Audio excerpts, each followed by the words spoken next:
Hi, welcome back to the Benchmarkers Rugby Show. My name is Kumbi. I am one of your co-hosts. I'm a data scientist, but most importantly, in the context of these videos, I am a rugby enthusiast. I am joined by two gentlemen today. Would you like to introduce yourselves? Yes, so I am your co-host. My name is Nyasha. I'm a data scientist, and for this show, I'm the AI guy. I'm the numbers guy. So yeah, all the most of the analytics and all the AI generated stuff, that's me that we put up against Kumi. And then we're joined by a special guest today, a rugby player, Paul. Yeah, would you like to introduce yourself? Yeah, hi guys.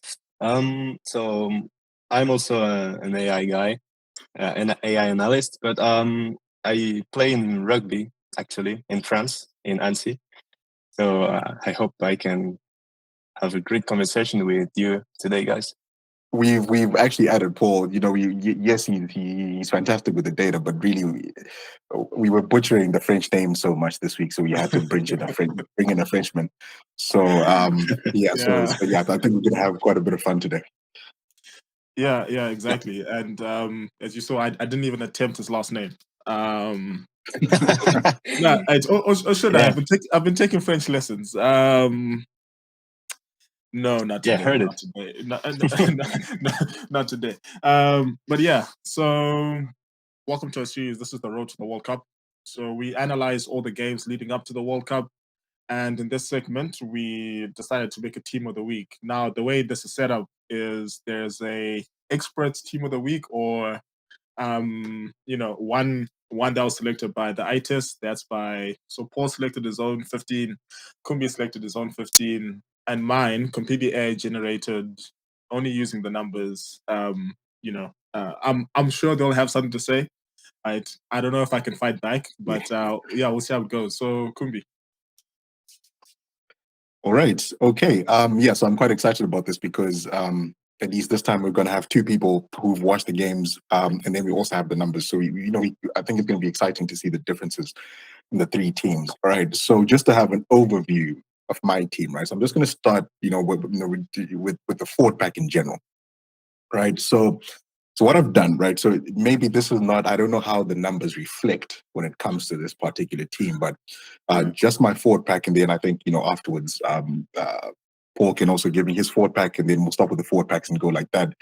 But what I've done is I've basically looked for the people who led from the front, right? So I'm a fan of workhorses, right? So if you're a player who just makes your tackles, right? So if you look at my props, for example, when it comes to scrum time, they came onto the field, won penalties. One of our number one, Ofatunga Fasi, was a substitute, but he won so many penalties to give his team the front foot. Luke Tagi from Fiji is the other prop who also did the exact same thing, right? So Japan couldn't get into the game because he was so dominant at scrum time, right? So if you so dominance at scrum time, because those are your basics.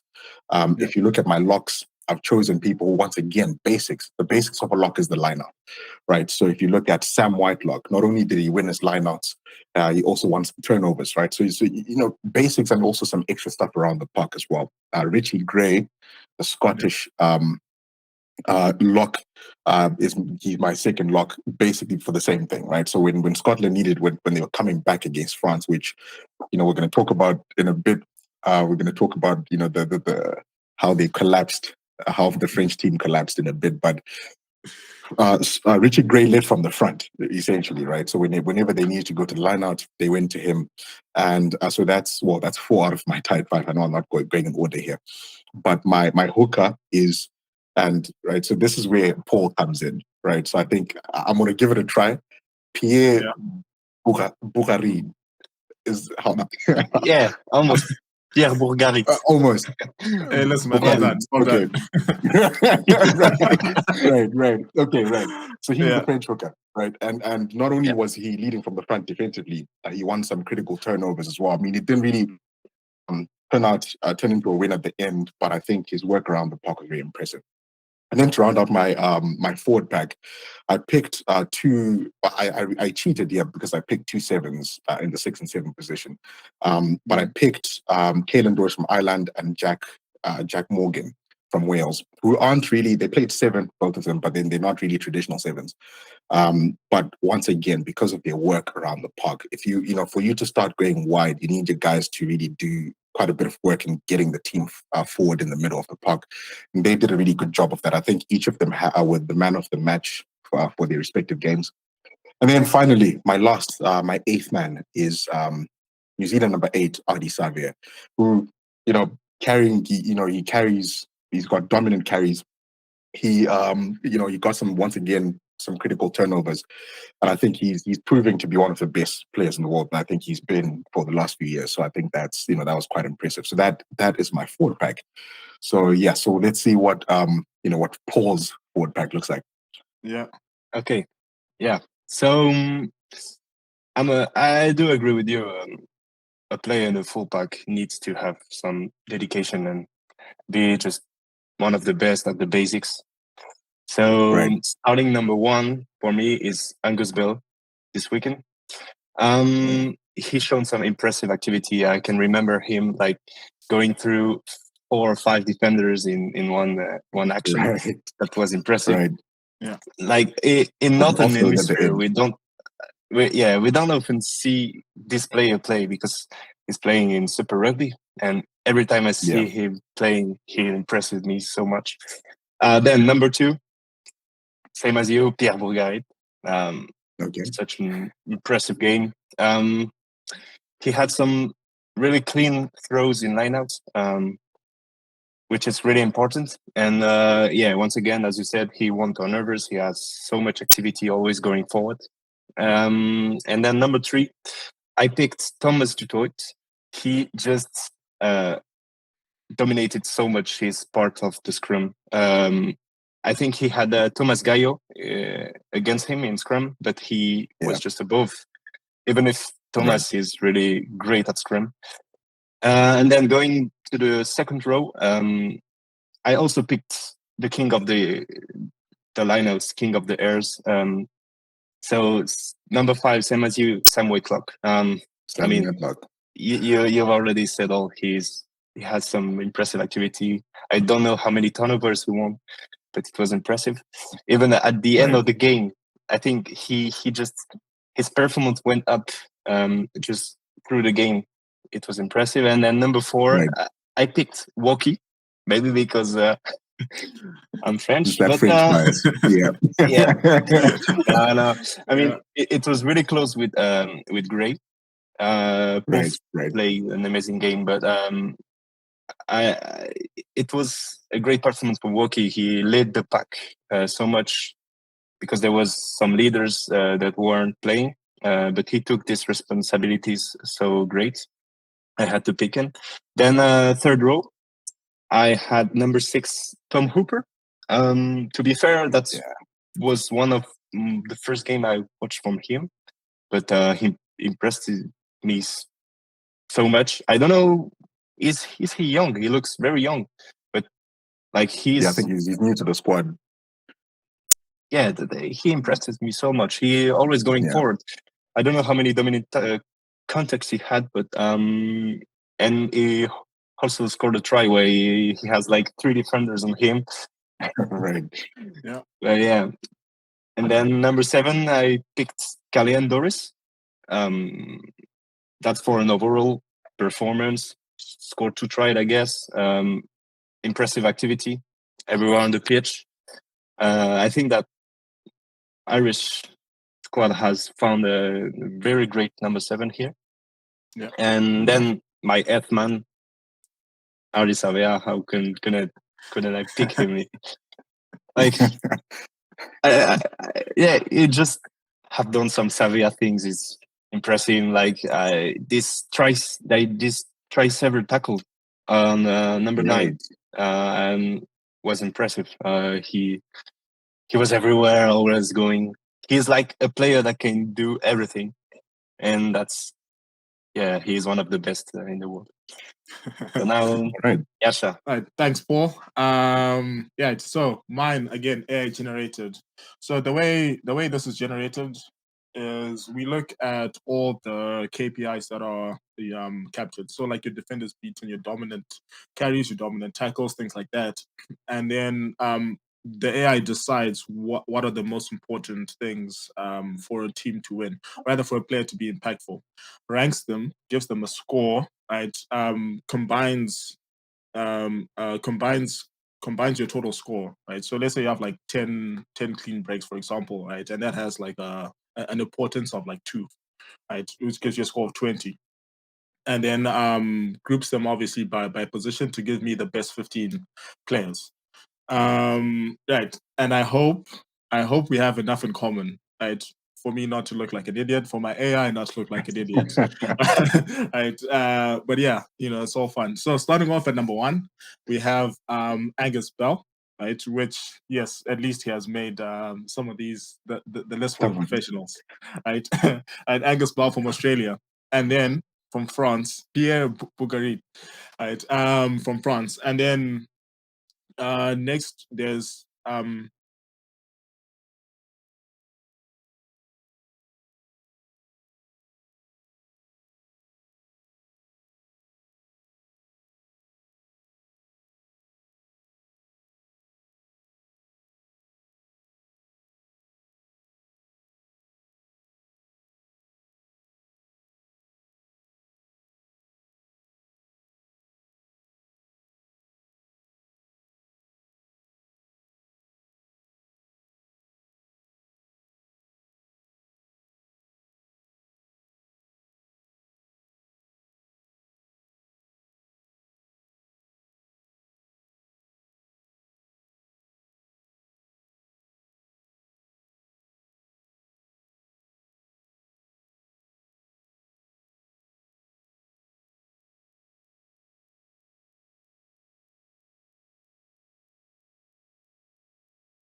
right? Right. But yeah, what are your thoughts on the guys that didn't make your list? I'll comment on the ones that made your list but didn't make ours, right? So, for example, I think like an Ian Henderson. If you're comparing, you pointed out Whitelock. I think the data looks at the 80 minutes as a whole, right? As fans, we're looking at like game changers. I think Whitelock had some critical moments. I think this is something that will continue to, to be the main difference between like the data and what fans see, because we look at the critical moments of a game and like maybe he had a good 40 minutes, right? Or something like that. I'm not saying that he only played a good 40 minutes, but I think the data just looks at the whole 40. I mean, at the whole 80 and sees, okay, maybe this guy had more consistent stats over the whole 80. But Sam Whitelock, as fans, we see that he had a more impactful 30 minutes, which won them the game. So as fans, we'll put them on our list. So I think that's kind of like, when you see guys like Sam Whitelock making it, and guys like Ellis Gange, I think Ellis Gange had a really good. I don't think he actually played the whole, like a very good chunk of the game. I think he probably played about 45, 50 minutes. But during those 45 and 50, was consistent. His scrum was good. He was carrying the ball. So I think that's probably where the difference is between the data and the fans. Okay. Yeah. Yeah. Right. So now, do you want to get into your backline? Right. Okay. Right. Okay. I think it's a bit encouraging that I've got, I had about 4 out of my 8 in my forward pack were the same as an actual professional rugby player. Yeah, as an actual rugby player. Yeah, Professional. that is encouraging, right? I was happy Yeah, to right. just That's see encouraging. 3, right? Right. I'd Yeah. have settled for 1, to be honest. Yeah. Right. Okay. So we're gonna start at 9, right? So my number 9 is New Zealand number 9, Aaron Smith. I think that's maybe not because of the stats. I think when he came in, they were a little bit shaky. He steadied the ship. He's passed. I think Aaron Smith is really consistent. He might not be the best over the last few years since like a guy like Antoine Dupont has come onto the scene. But I think he's consistent. And I think his consistency basically leads the team forward. So Aaron Smith is my number 9. Same thing with my number 10, Richie Mwanga. I think Damien McKenzie had a subpar game, especially kicking. Richie Mwanga came in, he had a more effective kicking game. And I think you'll continue to hear me talk about kicking because I think a really good kicking game, drives a team to winning. So Richie Mwanga, he kicked and he also diffused the Australian kicking game as well. He caught some balls. The ball didn't hit the ground, which is very important.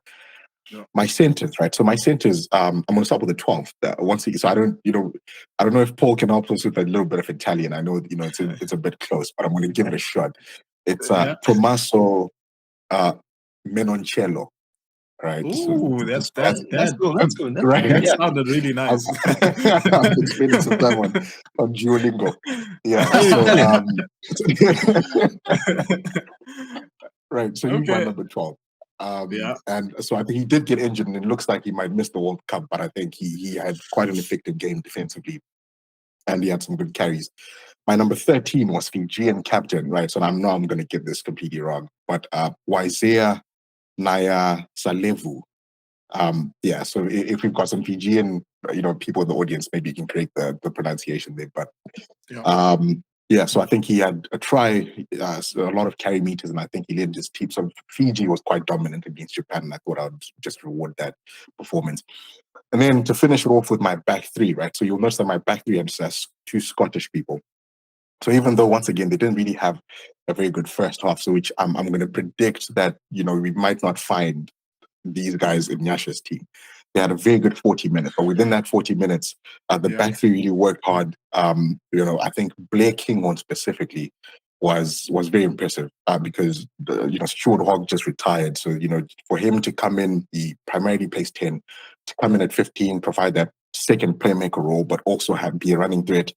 And his offload game, the ball wasn't dying with him. I think he was actually my most impressive player of the week. He's my player of the week. So Blake Kinghorn at 15.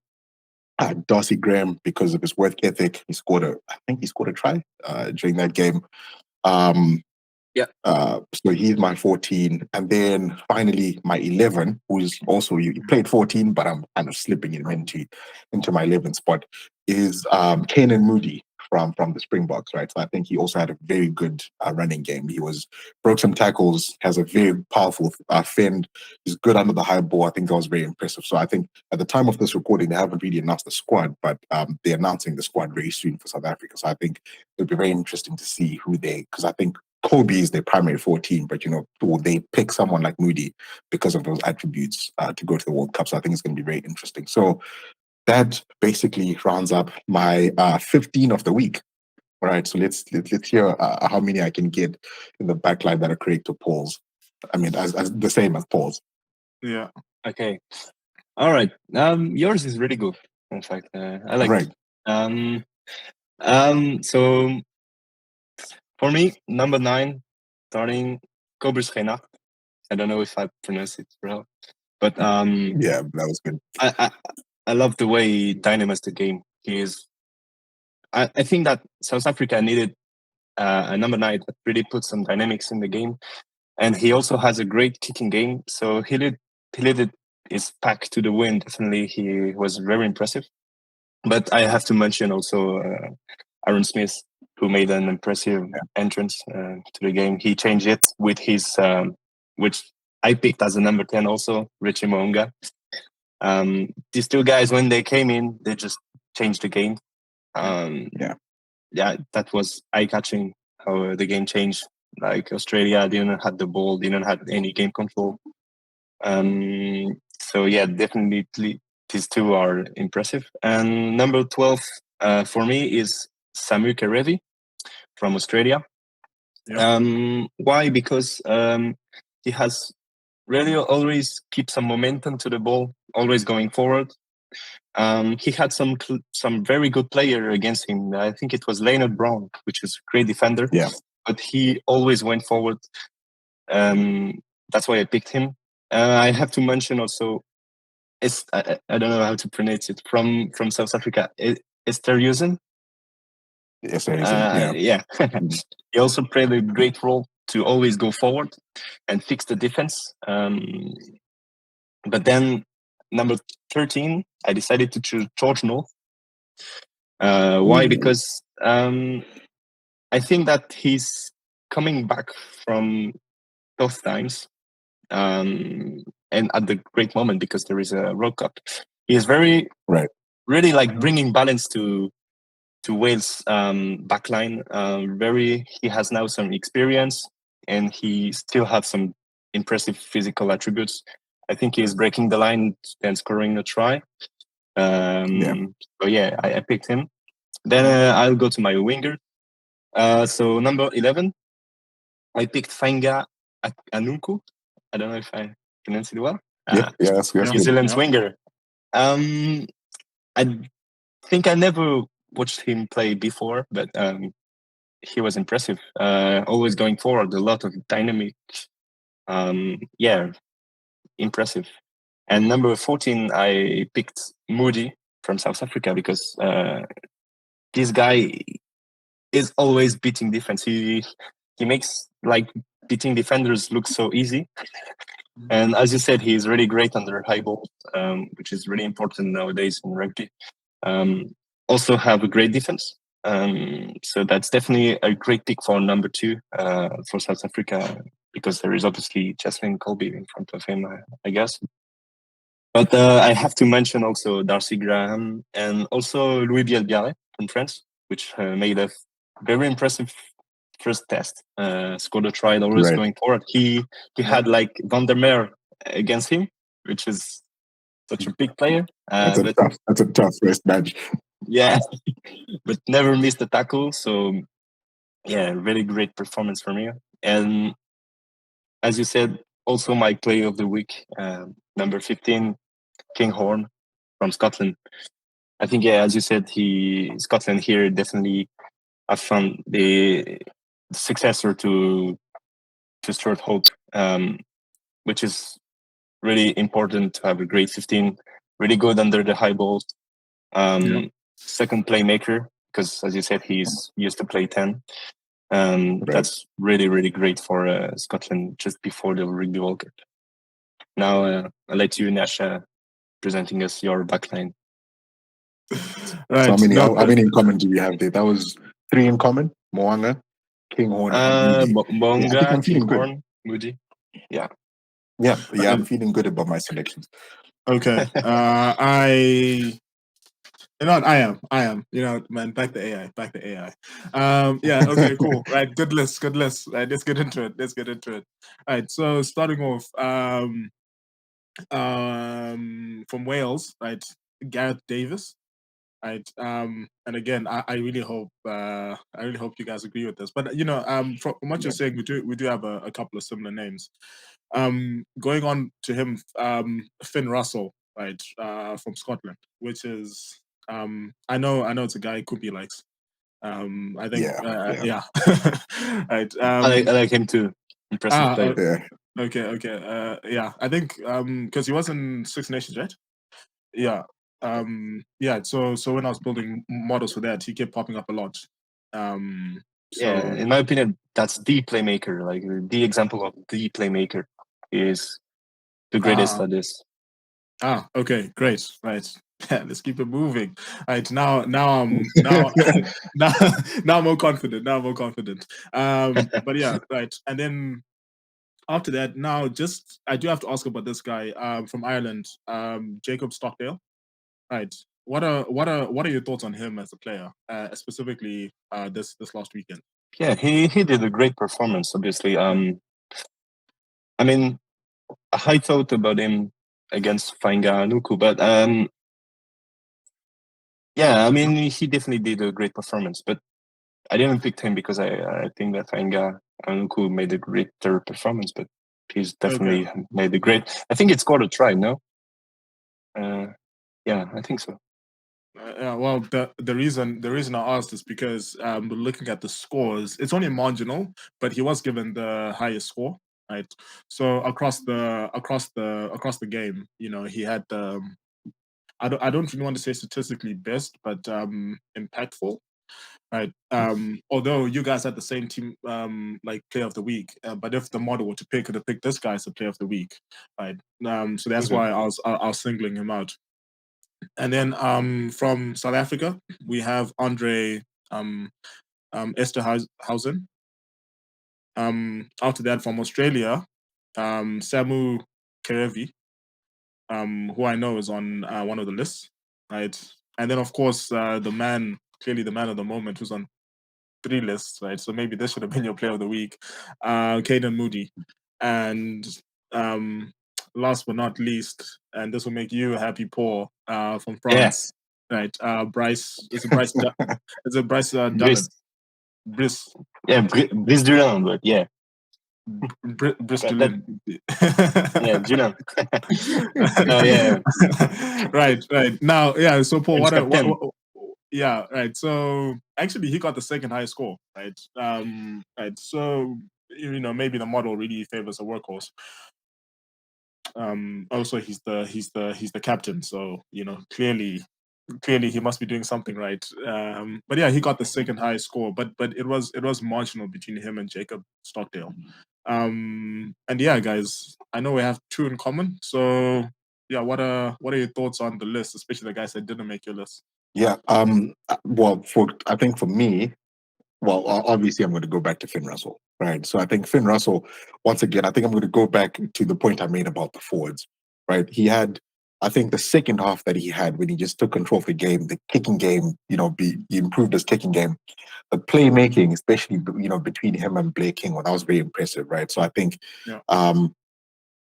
the fact that he's on your team, I don't think it's surprising at all. And I think you've got guys who consistently just perform throughout the whole 80, like Jacob Stockdale. I remember specifically the play where they had a kick where he just the Ireland kicked to Italy, and I think he just caught the ball like there was no opposition basically, and then he just continued to run with the ball. So I think the fact that he was a carrying threat, he was good under the high ball. It definitely makes sense. We can definitely see where the discrepancy between the fan teams and the AI teams are coming from. Yeah, and one thing I think you'll find interesting, because when I was looking at the model, when I was looking at the weights, kicking was ranked very highly, like really. Yeah, right. So I'm not shocked that guys who generally have good kicking games get favored over guys that don't. So it's really interesting you mentioned that. All right, so this has been the top 15. I hope you agree with the list. Right, if you have any questions, disagreements, leave us a comment. Down below. And thank you. And I think would really love it if if any of the audience have their own 15 who they want, they just want to, if you've got your own 15 you'd like to put into the comments, please just go right ahead. I think that's the fun of something like this, to see where the differences between different fans, from your perspective, from your opinion, what your 15 would be. So I think it will be really cool just to have, to hear what your opinions would be. Yeah, but just be careful. Or even your player of the week. I mean, if someone wants to comment your player of the week, because I would like to see if everybody is happy with Kinghorn or Stockdale. Yeah, please. And then also just be careful when you criticize the AI, because very soon the AIs are taking over. It's coming. It's coming. All right, cool. All right, so let's move on to the next segment. So now this next segment is brought to you by the best marketplace to get your digital memorabilia directly from teams, athletes, and brands, Athstat Marketplace. If you're a sports fan or an athlete, visit athstatmarketplace.io and start creating and sharing memories. Link in the description. Right, now let's get to the next segment, where we look at games that I played last weekend, as well as some upcoming games. With the focus on starting off with Scotland versus France, because we have a Scottishman and a Frenchman here, right? Right, with the Frenchman being Paul and the Scotsman being Kumbi. Right now, I definitely don't have the accent to be a to be a Scottishman. It's not an accent; it's a feeling. Right. Right. So we have these reports that have been generated that look at different aspects of the game and look at KPIs that are mathematically important to a game, right? As well as important to like a fan or a coach, right? And so you know it looks at like your game control, your conquest, your attack, and your defense. Right, and we're starting off by looking at Scotland versus France. So I'll have Paul talk about it. Hopefully, he doesn't introduce any bias. Right, I'll we try. know right. We know the score. So let's don't misrepresent. Don't misrepresent the stats. All right. Okay. Cool. Yeah. Yeah. Okay. So yeah, Scotland versus France. Just to introduce the game, I think that we have to put some context. So it was for both teams' first test match. So Scotland put almost his starting team, I guess, for Rugby World Cup. While France did some Right. substitution they started like 3 new players. And I mean, I don't think there will be any of the starting 15 that would start against New Zealand on the first game of the World Cup. But I mean, it was a really great test because you have to go to the World Cup with 33 players and everybody committed to play if they need to. So that was a very great game, I think. I don't know what you guys think. I don't know what Kumbi think. Yeah, it was fantastic. Yeah, but it was really a 2-part game, like first half and second half. Like first half was France half. Like it was impressive, dominating contacts. If we go to the game control part of the report, you can see that France in first half had possession, had territory. They controlled the game, breaking a lot of the defense with some very dynamic players. Emilien Gaiton and Louis Bielbiaré made some great performance. There were 2 players that usually play in the under-20s, but Fabien Galtier called them for preparing the World Cup. Also, we have to mention Jalibert that make a great performance in the first half to the playmaking. Right. Yeah. And so yeah, just that was France half. Even the score for Woki just before the halftime, I thought that it was done. Like then you only have to manage your second half, but then there was this second half where Scotland just came back from the halftime with a lot of determination. Really a different aspect of the game. They were dominating contacts. France wouldn't exist, I would say. And even with a red card that was like at the 15 minutes, sorry, I guess. It looked like Scotland were like 16 against 15. It was impressive. Yeah. And if you look at the stats, it shows up because Scotland had the possession like 63 against 37 and territory was balanced. But Scotland did a lot of line breaks in the pot, especially with players like Darcy Graham and Kinghorn, Finn Russell, as Kumbi said previously, had an impressive second half. Don't know what you think about Scottish second half, Kumbi. Yeah, I think you've hit the nail on the head. I think that it's a classic, like it's a game of 2 halves. So basically, like you said, France had a good first half, right? So even the one thing that I'll mention, which I think our audience is probably going to get tired of hearing, is the kicking, right? So the kicking was really good in the first half, and they game management. So they were finding grass in the first half and all that. When the second half came, all of a sudden, I think that's where you have to credit guys like Finn Russell and also and Kinghorn as well, because their kicking improved drastically. But then I think at the end there, Paul, you mentioned that they also had quite a few line breaks, and I think once they started breaking down the game with their kicking, right? Because I think at the end of the game they ended up having, the stat will show you that they ended up having more kicking meters, Scotland that is, than France. And then once, because you're kicking, right? The kicking basically determines what the defense looks like, right? So once they started kicking well, what then happened was now you've got two playmakers who can start to distribute the ball and start playmaking. And then Kinghorn, the thing that really impressed me about Kinghorn was he wasn't letting the ball die when he got tackled. He was offloading the ball. He was switching with his wings. That's when guys like Duhan van der Merwe and Darcy Graham, they started breaking the line and so on and so forth. So I think that was the most impressive thing, in my opinion, how they took over the game, and it was because of their playmaking from Finn Russell and Blake Kinghorn. So yeah, so definitely, think that the data probably tells the story.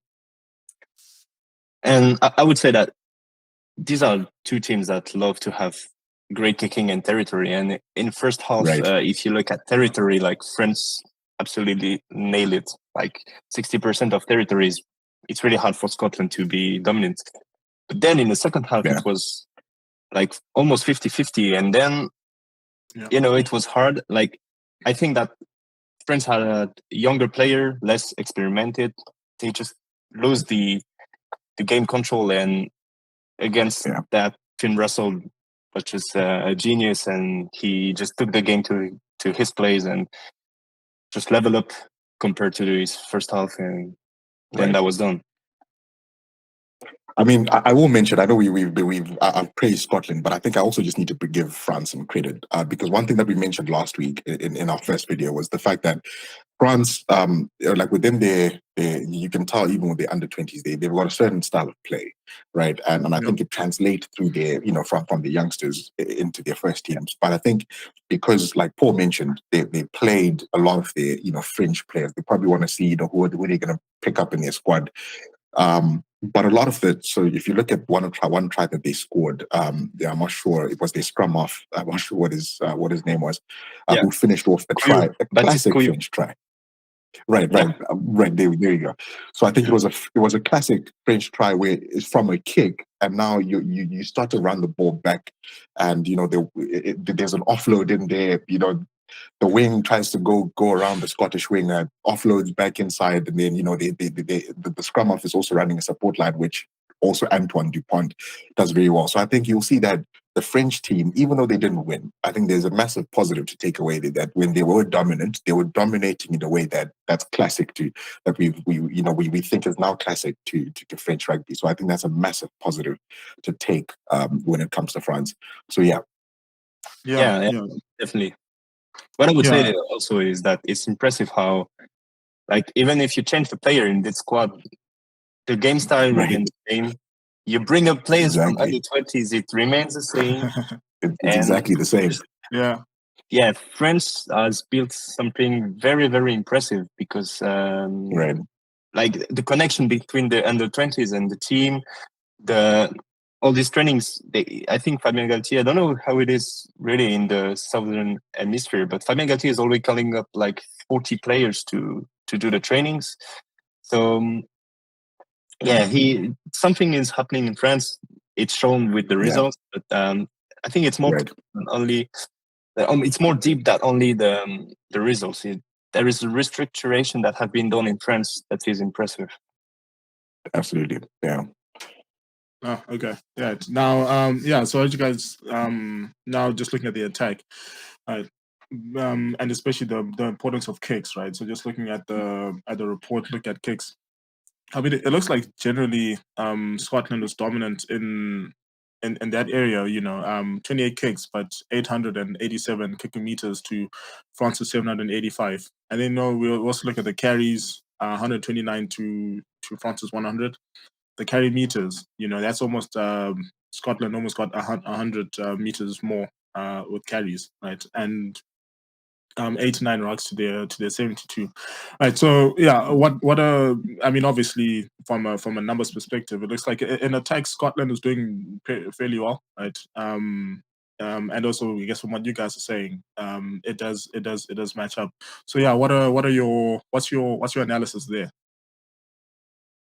Yeah, I think it really evened out as the game progressed because once Scotland got their stuff in order, right? Once they started going to their line out, that we mentioned, Richard Gray, or at least I mentioned Richard Gray earlier on because when started getting those penalties, going to their line outs, right? So and they started kicking, once they started to get those basics right, they now found it a bit easier for their ball runners to start running and getting those more dominant carries. I think momentum is a little bit of a difficult thing to reverse. I think once Scotland got their kicking correct, once they got their set piece correct, the attack basically then followed. So I think it definitely makes sense. But I think maybe if you look at the first half, you might find that France's attack, would have been more dominant than Scotland's. It's just that I think at the end of the day, Scotland just did more in the second than France did in the first. Yeah, that's true. I would have loved to see maybe the kick meters only the first half. I think that Scotland just had few and then just went in front of France. It really changed, as you said. Like the kicking game was really important. Yeah, okay. And then so they're playing again this weekend, right? Do you have any excuses before the game, Paul? Is there anything you'd like us to know? Right? Are you fielding your under 15 team? What's I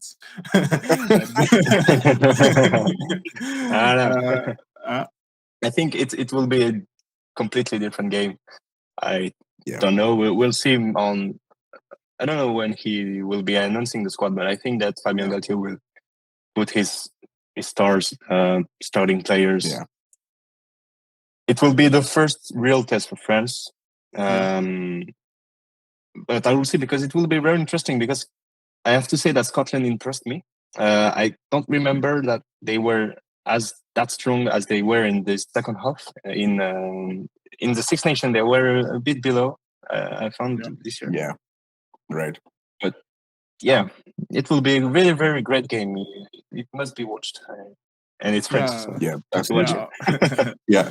I think I definitely agree with what Paul's saying there. I think because I think this is where last week I was refusing to predict these games. I think it's a bit difficult to predict games when you don't know what the approach is going to be, right? Because some teams, for example, like Scotland, they decided to field their best team. France maybe wanted to bring in some newer guys. Yeah. I think when I'm going to predict that France wins this week, right? Because one, they've come out of a loss. I don't think one of the best teams in the world is going to lose, twice in a row. Even they're at home this week as well. I think they're playing at the Stade de France. I don't see them losing there.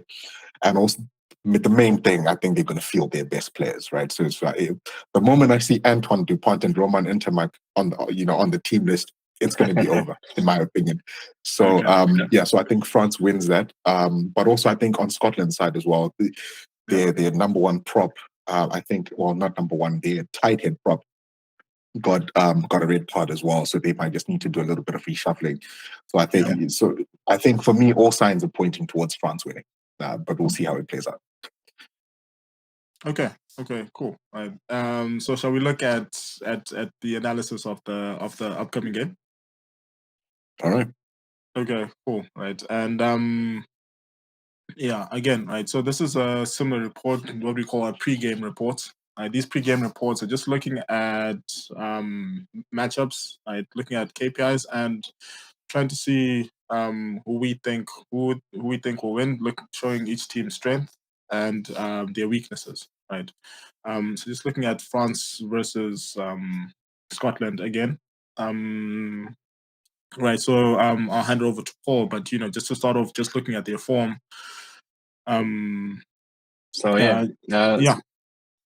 Basically that's both team overview about their averages over the past years. So if you look, it's France are slightly they have an advantage, but I think that they have the same dynamic in the last games. If you take out the last game, which was won by Scotland, They had a quite good series of winning, but if you look at the winning odds, France on the paper, as Kumbi said, should win, Yeah, and I'm happy with that. 79%. 79% is That's high, high. right? Yeah. Okay. Are you willing to put money on that? Oh, we'll see. Yeah. Are you going to the game? No, I can't. But I will watch it with my friends, my rugby friends. We'll be pushing behind and Damak and Dupont.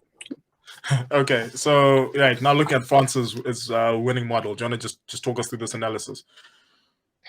Yeah. So I think that's quite relevant of how France is playing. They rely first on great conquest. So when you are playing a game where you rely a lot of territory, so you want to go to the opponent part of the pitch, you need to have a really solid scrum and lineup, because if you are not gaining some penalties, and therefore if you are not efficient with your attacks, then you can't. So it points out that scrum and lineup is very important for France. Also, it shows that kick meters is very, very important to France. And as Kumbi said, it's nowadays one of the main part of the game. But what's important there also, I think, it's that France don't have that much rucks per game in average.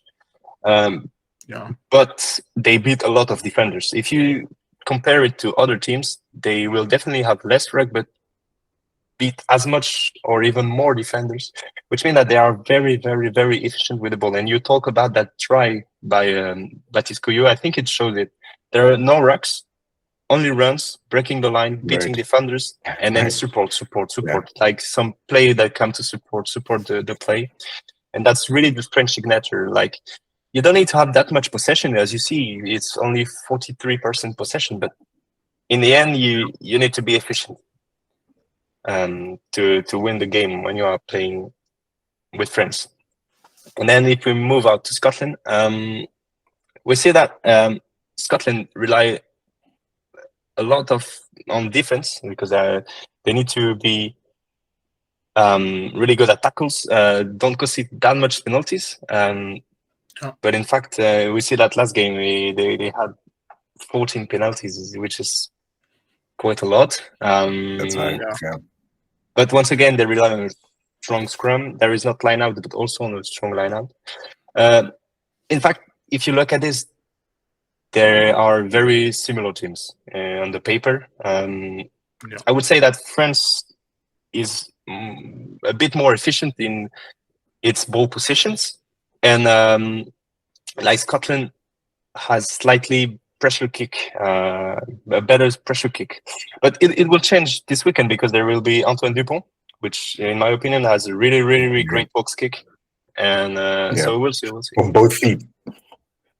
Yeah. Yeah, you can kick from both feet as well. So I think, that's impressive. True. That's very big quality.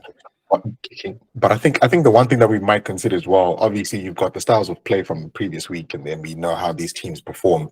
But one thing that if Scotland decide to field the same team and France is coming, maybe rust might come into it as well, because their best team hasn't played Test rugby since, I don't know, when did Six Nations end? Like March, I think. So maybe because like you said, Paul, you've got, I think that the basics of like the set piece. They build their game off the set piece.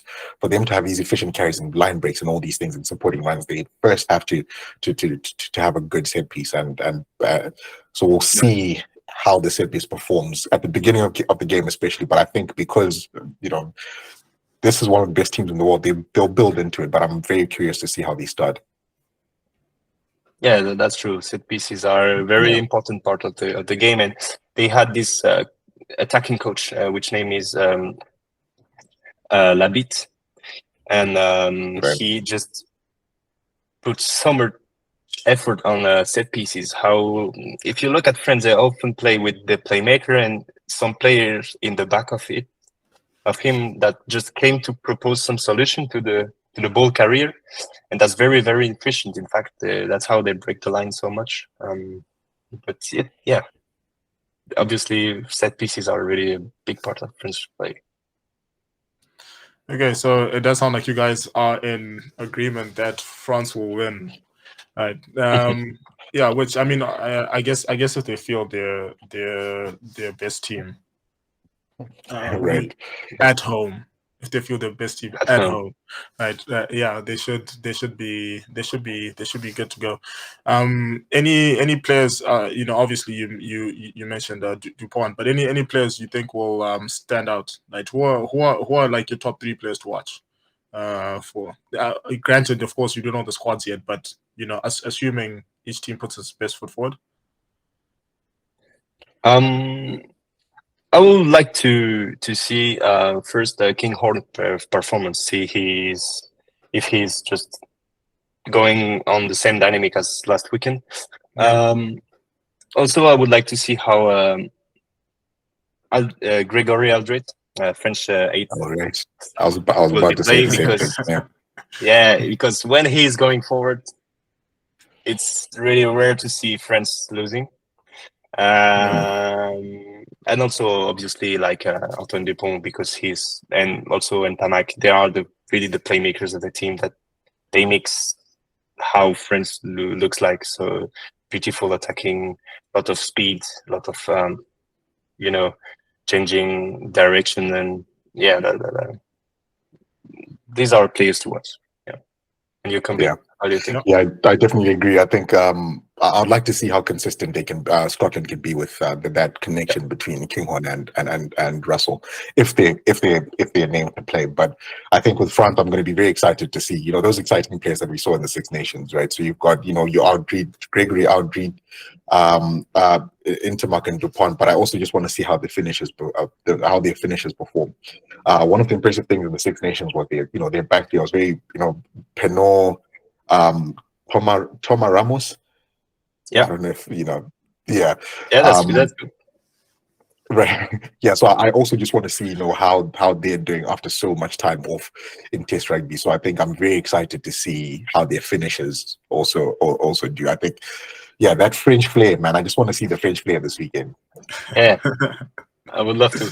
Also, talking about those wingers, there will be, I hope, Gabin Villiers, French winger, who is doing his comeback because he was injured a lot this year.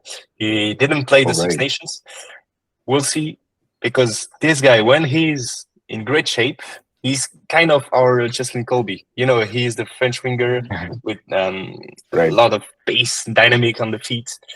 Yep. We'll see. Yeah, it's not looking good for Scotland. I'm not going to lie. yeah. Maybe next time we create a little report to show how they can beat France. Yeah, or at least increase their percentages, because obviously as a 79% chance of France winning with 18 to Scotland, and of course the rest going to a draw. Yeah, it's not looking good for them. But anyway, they're coming off a victory, right? That's confidence, that's momentum, right? And it's sports, so you never know what will happen. Yep. Okay. Okay. All right. So so this analysis, we created these reports for the other games, right? And best believe the team will be watching all of the games, right? But if you do just want to have a look at this report or reports for other games, we have a Discord channel that you can just subscribe to, and then weekly we just post up these reports. You might find them interesting as a fan. I know we definitely do, and you might just find them, yeah. And as we lead into the World Cup, right, it's important to see what form your team is in. But yeah, Kumbi. Yeah, I think it's obviously very exciting times, right? So if you're a rugby fan, this past weekend we just had 8 games, or at least 8 games. This weekend, I'm not sure how many games there are, but there's quite a lot of rugby until we get to the World Cup. So I think this weekend, for example, another game that I'm very excited to see is I'm excited to see how England bounce back against Wales. So, you know, you've got a lot of rugby action that's going around. Teams that are being selected this week for the World Cup. I know the All Blacks have already been selected. The squad has been selected. Yep. So I think it's definitely exciting times. So I'm very excited to be bringing content consistently on a weekly basis. You know, just talking about the Rugby World Cup, the road to the Rugby World Cup, and so on. So, yeah, hopefully, you know, you all come with us on the journey and you enjoy it as much as we do. Yeah. And Paul, thank you for joining us. Definitely next week you're on. If Pleasure. France, It was really great time. and Especially if France lose. Yeah, if France lose, you're I'll come only if France win. If France lose, right, you'll talk through the whole report, look at every single KPI, right? But so please just join us weekly, and thanks for watching. Cheers.